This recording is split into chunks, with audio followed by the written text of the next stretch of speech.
Hi everyone, our group number is 13. Before starting this experiment, I want to ask you something. Have you ever thought how the information passes on one generation to the next generation and how the children are very similar to their parents and why does it all take place? Do you know what is the code of life? Let me give you the another hint. What is this? I know this is DNA. You all know that all living things is made up of cells, just like a house is made up of bricks. Like in our body, cells are made up of nucleus, and nucleus contain chromosomes, where in the DNA or deribonucleic acid is tightly coiled.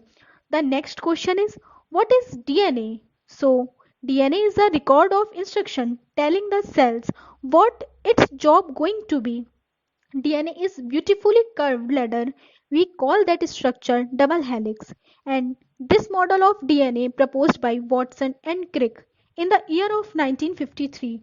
We know that it is made up of nucleotides and nitrogen bases. These four alphabets are too important because DNA can be written only in four letters. A denotes adenine, G for guanine, T represents the thymine, and C for cytosine. You know, they always pair up with their friends. But, but, let me clear one thing. They are very choosy about their friends. A and T are best friends and always hang out together. And G and C are best friends too. Look at this picture. As all of these have DNA? Well, the answer is yes. Plants, humans, animals have DNA. The DNA makes them who they are.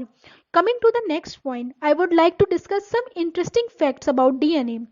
Do you know 8% of human DNA is now made up of ancient viruses that used to infected us and make us ill. The second point is 99.9% of the DNA in all humans is identical. It is the tiny differences that allows us to be individual. The next point is it would take you 50 years to type the entire human genome. If you type at the speed of 50 words per minute and word 8 hours a day every day. And the last point is DNA is tightly coiled inside a cell. But if you put all the DNA molecules in your body end to end, the DNA would reach from the earth to the sun and back over 600 times. I think it's enough for DNA. And now let's do something interesting. We are going to present how you can isolate DNA from banana. Some interesting facts about bananas. Scientific name of bananas are Musa sapientum, which means fruit of the wise man. Bananas are technically berries. In India, Tamil Nadu, Gujarat and Maharashtra are topmost banana producing Indian states. They grow best in deep, rich, loamy soil with pH between 6.5 to 7.5. A cluster of bananas is called a hand and a single banana is called a finger. Each hand has 10 to 20 fingers. Bananas are believed to be the first cultivated fruit in our history. They are low in calories and have no fat, no sodium, no cholesterol. They contain vitamin C, potassium, fiber, and vitamin B6. Research showed that eating bananas may lower the risk of heart attacks and strokes, as well as decrease the risk of cancer. Bananas have tryptophan plus vitamin B6. They help our body to produce serotonin, which is a natural substance that alleviates depression. They are loaded with potassium that help maintaining nerves and muscle function during workouts. So friends, eat lot of bananas.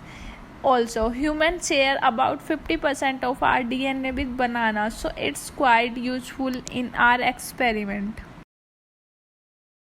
DNA extraction from banana is a very simple experiment.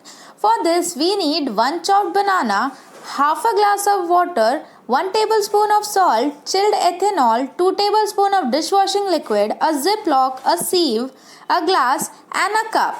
So first we will take half a glass of water and we will add 1 tablespoon of salt into it. Now you must be wondering why we are adding salt. Salt or NaCl, it helps to remove the proteins that are bound to the DNA. It also helps to keep the proteins dissolved in the aqueous layer so they don't precipitate in the alcohol along with the DNA. Salts interact with the negative charge of the DNA and it increases the quantity of the precipitate. Salts like sodium acylate or ammonium chloride can also be used.